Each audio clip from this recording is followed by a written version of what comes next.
Pokémon Champions. Man, this has been a long time coming for me personally. This is the brand new competitive battling simulator that Pokemon just released a little, under a week ago at the time of this recording.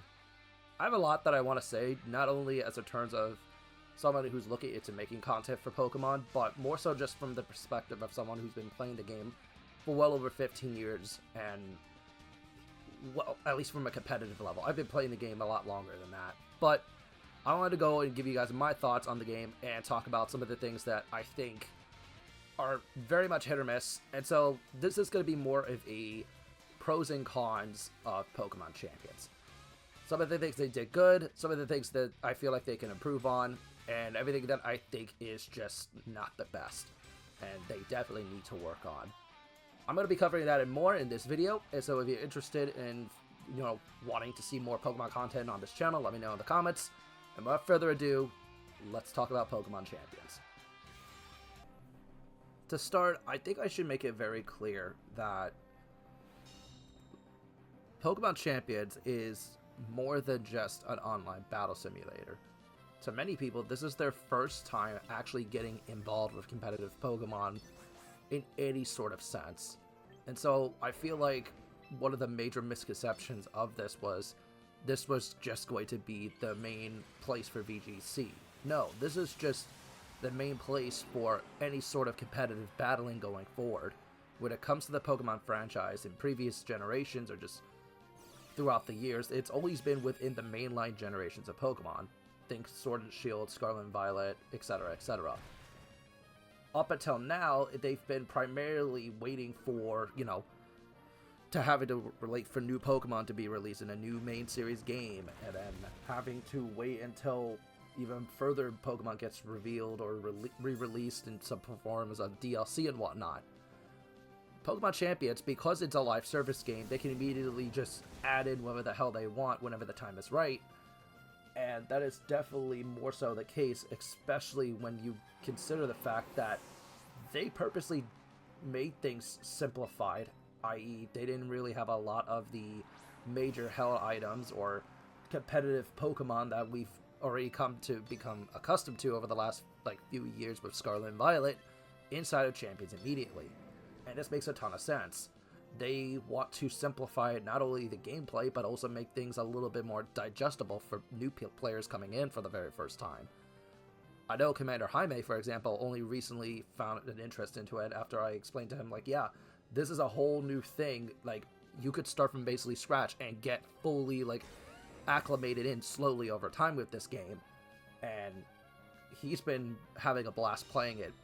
And I have a lot of friends just in general that have been doing this over the last week when the game as this game has been out, that they have actively gone out of the way, well, simply put it, to just give Pokemon Champions a shot. And for that, and just the accessibility aspect of it, because you have to keep in mind too, games are now going to start costing $80, and that's per version too. So that's $160 by yourself, bare minimum, before you even talk about DLC, just to obtain certain Pokemon. And Pokemon Champions is going to simplify that process tenfold, to where if you don't want to have to pick up an $80 game to keep up with a competitive game, you don't technically have to.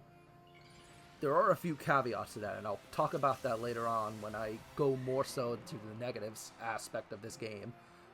But if there's one major thing I really do appreciate, is how quickly you could just go in, build a team, jump into the game, and that's really good. And that's assuming you're going free to play. The grind in itself is not that difficult. In fact, if you really wanted to, you could basically start from scratch. And my personal recommendation for a lot of people, for those who are just kind of unsure of themselves or whether or not this is actually going to be worthy of investment, is just play free to play for the time being and wait to see if this is actually worth your while. However, if you want to go a little bit of the extra mile to actually make things a little bit more easier for you, then my personal recommendation is to get the starter pack for $7.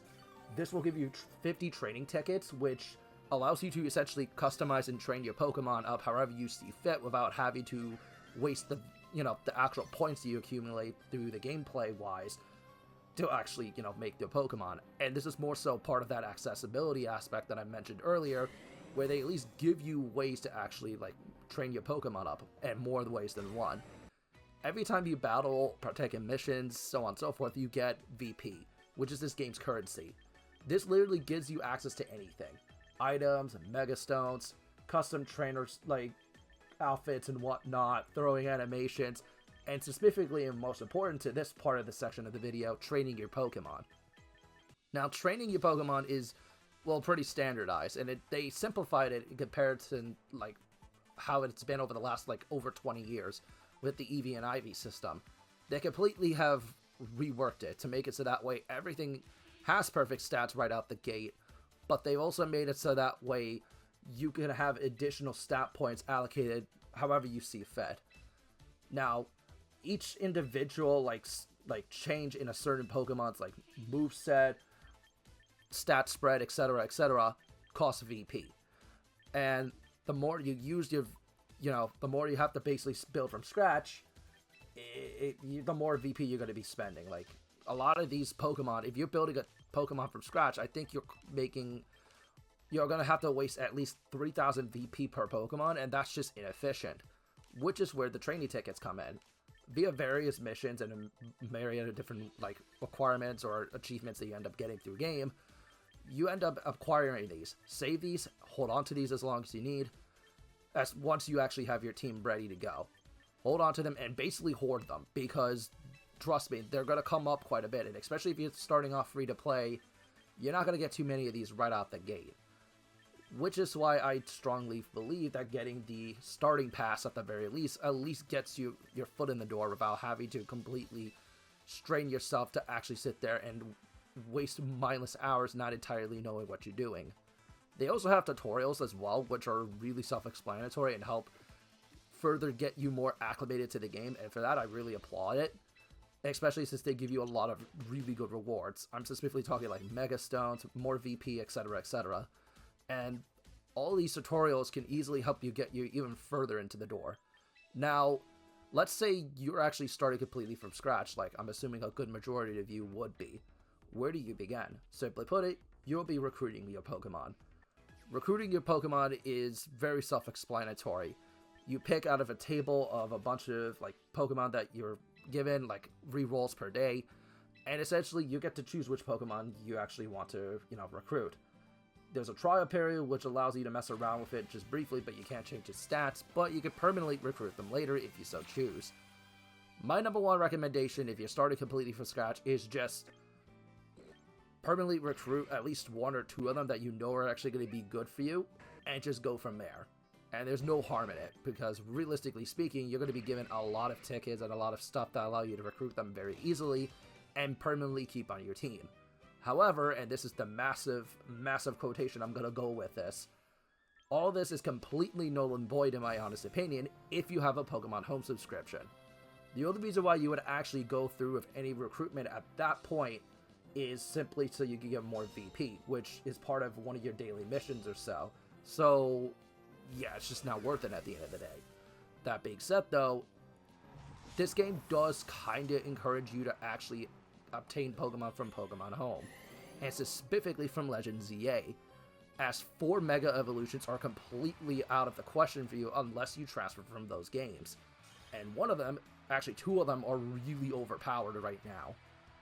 Both Floret and Mega Delphox are absolutely busted in their own right, but Floret in specific, because this requires you to purchase that $70 to $80 game, play up to an absurd amount of hours on it, and then hope and pray you can actually get your hands on this thing. Hell, I gave Solon my Eternal Flower Floret because I refuse to believe in this idea that Pokemon should be locked behind certain, games and whatnot. And this is just absolutely ridiculous in its own right, especially when it's a top meta threat.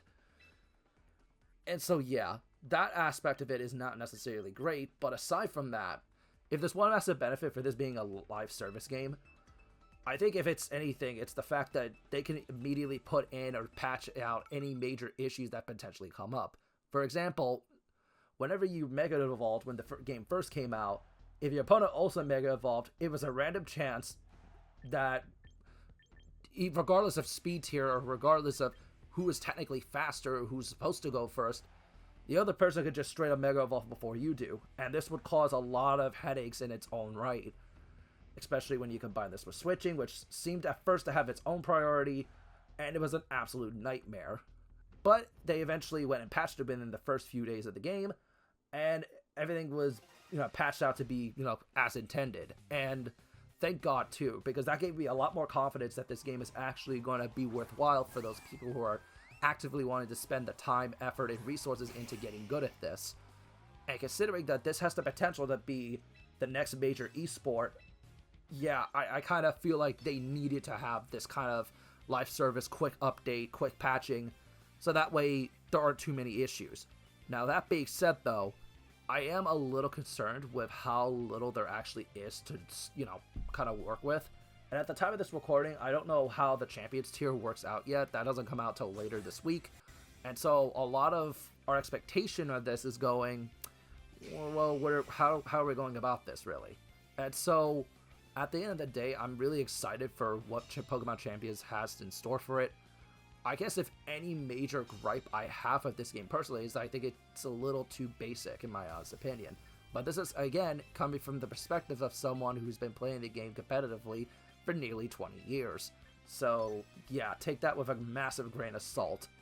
If you've never actually played competitive Pokemon or have always thought about actually doing it, this is your best chance to do it, and I cannot recommend it enough. Will things become a little repetitive once you see the 5th or 6th Sun Charizard team? Maybe, but eventually there will be more Pokemon being added in, more stuff to do, and as a direct result, this game will eventually get better and better. Pokemon fans are going to be a little iffy on this, and to be honest, given what they've experienced in the past, yeah, it kind of feels off when a certain move or item just isn't available in the game. But this is just week 1 of this game being out, and already it's got a lot of people talking about it. That's better than, let's be honest, any of the reputation that Scarlet and Violet or Sword and Shield ever had in the past. And honestly, quite honestly, this is at least a good step in the right direction, and I'm curious to see what else they can do. I like the general stance that this is just the beginning, and eventually things will get better, and people just need to kind of tone it back a bit, if that makes any sense, and lower their expectations for the time being, because things will eventually get better, especially when we go into the World Championships in August, and things get even more crazier from there. I think there was a lot of, promise, too, that a lot of these Pokemon would be returning, but at the same time, they want to make a healthier game, so I can't necessarily fault them for it. And so, if I had to rate this in any sort of way, I think this is overall a solid introduction, but I want to see more, and I definitely want to see where they take this idea from here. Let me know your takes in the comment section below, and until next time, this is Noah, and I'll catch you guys later. Bye, everyone. Waking up, breaking out. This is what